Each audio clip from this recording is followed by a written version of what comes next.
Boundary layer. Layer lowdown. This layer discusses how individuals with autism may have trouble with understanding social boundaries. They may have trouble understanding what is and isn't socially acceptable.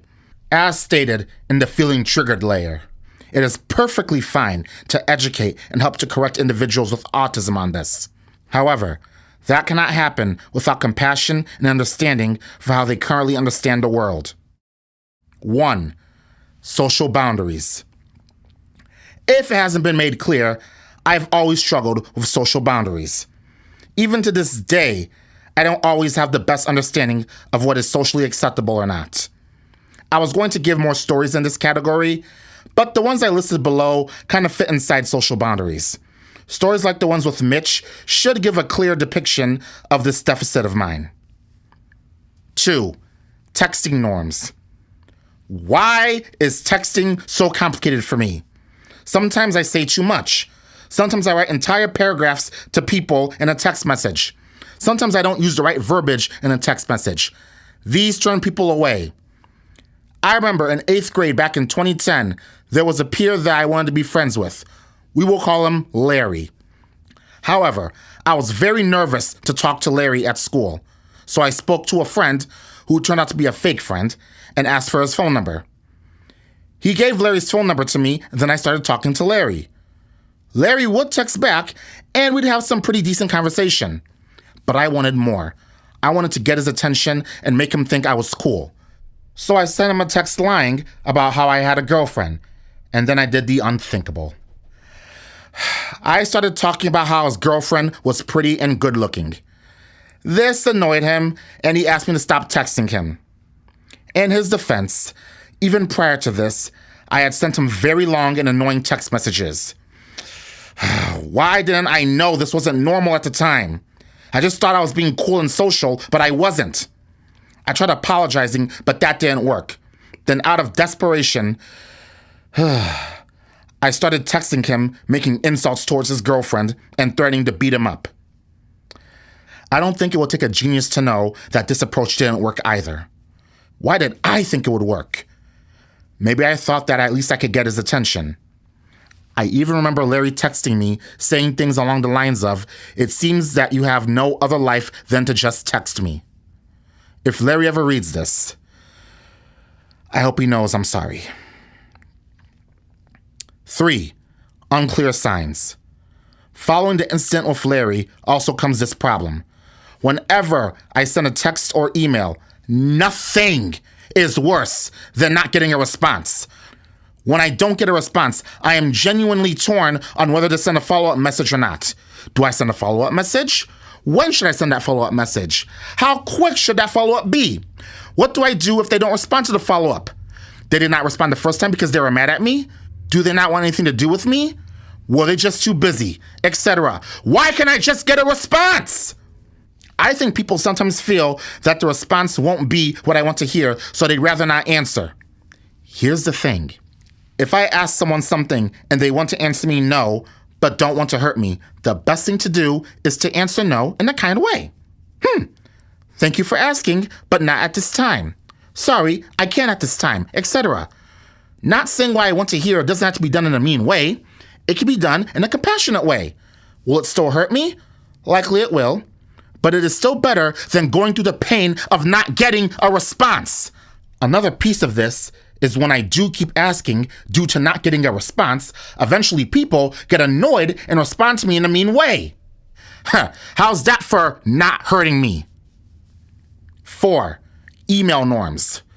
Oh boy. Emailing has become cumbersome as well. Similar to texting, I don't know when enough is enough. I don't know when or how to follow up all the time. I remember that during the time I ran the club at the E-Place, I would send parents emails profusely. At the time, it just seemed natural, as I always had something to say pertaining to the club. But as I look back, I think to myself, how annoying was I to the parents? They actually have lives. They do not have time to read all these club updates and whatnot. I feel so bad that I didn't pick up on this sooner. Again, why can't it just make sense? On my last day at the E-Place, I sent a goodbye email to the parents, but very few responded. It took my sister and mentor explaining to me that it was normal for parents to see and silently acknowledge those emails, which is why I wasn't getting many responses.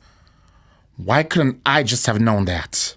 Full disclosure, the parents from the E-Place were amazing, especially the ones who had their kids in my club. The amount of support they gave me in terms of giving me advice on how to best work with their kids was exceptional. They also gave so much financial support to my club. The number of times in general they would thank me for the things that I've done meant more to me than they could possibly imagine. They are truly remarkable people with truly remarkable children. I'm just mad at myself for not understanding those email boundaries better. 5. Joking. Joking is something that is really hard for me. Some of you might think that I'm referring to my ability to take a joke. You are not wrong in the slightest, but in this case, it's my excessive attempts at being funny and not recognizing when to stop. In high school, I would feel a sort of friendship with some of my teachers and just call them by their last names without a Mr. or Mrs. in front. Yeah, this didn't end well. Teachers got mad and I would sometimes get in trouble. The thing was, most of the time, teachers were the closest thing to friends I had in high school. It was an outlet I needed. Truth be told, as an adult working as a teacher, when other teachers would get mad at me for my laid-back attitude towards the kids. What I mentioned about my experiences with teachers as a high school student, this is why I had that laid-back attitude. I know what it's like to not have a ton of friends. I know what it's like to lean on a teacher that I feel comfortable with and talk to them as if they were my buddy. I remember doing this profusely in high school with teachers I really trusted and got along with. At my first year at college, we were doing a project about issues in schools. One of the girls behind me was talking about doing a project with school uniforms. I thought it would make for good banter to tell her that it's such an overused idea and she should do something else. We at times made small talk, which is what made me feel comfortable doing this. Naturally, she did not like this and got annoyed with me. I felt so embarrassed and ashamed. At the same school, I remember joking with the employees at the front desk at the tutoring center. I would be obnoxious and oftentimes make demands to them to try to be funny. Of course, they got mad, and one of them took a stand and called me out in front of everyone in the room, saying that they were not my servants. Even though I was just trying to be social my own way, I felt horrible not knowing that that was completely inappropriate on my part. Even some of my mentees and students from the E-Place would become upset with my joking. Sometimes I would tell them that they weren't good at sports and whatnot just to try to be funny and try to set a tone of banter, but it failed after a while. The irony is, I was and still am terrible at sports. But because of my size, whenever we played basketball, most of the time I could hold my own against them. But I knew in terms of skill, they were much better than me. When I realized I had hurt them, I apologized and told them I would not do this again. I also mentioned to them that it isn't fair for me to expect them to show respect if I don't do so myself. Yes, teachers and mentors can make mistakes too, but they can also be accountable to make amends. 6. Perseveration. Oftentimes, when I get really excited about something, I go overboard and inadvertently overwhelm people in the process. This would happen with adults many times. One of the staff members at the E-Place that helped me run the club before quitting the following year showed this to me. Between April 29th, 2023 and May 7th, 2023, I was really focused on finding the best student leaders to help me run my club the following year. I was so excited just thinking about all the adventures we'd have and how I'd be able to help them become true leaders. That staff member was receiving email after email after email from me, talking about who should be a leader, how I'll interview final candidates, and so on. I sent so many emails to the point where she ended up getting really annoyed and borderline telling me off through email. When I saw that email, I went from feeling super excited to feeling super down. I didn't mean to overwhelm them. I was just really excited. It goes back to the email part of the layer. I felt this annoyed the principal at the E-Place as well, as I sent a lot of emails and follow-ups asking about the club and other extracurricular activities. That is not to say I only focused on those things. I also sent a lot of emails to him about academics and improving the learning environment for my students. Yeah. Sometimes this excitement will transfer to students as well.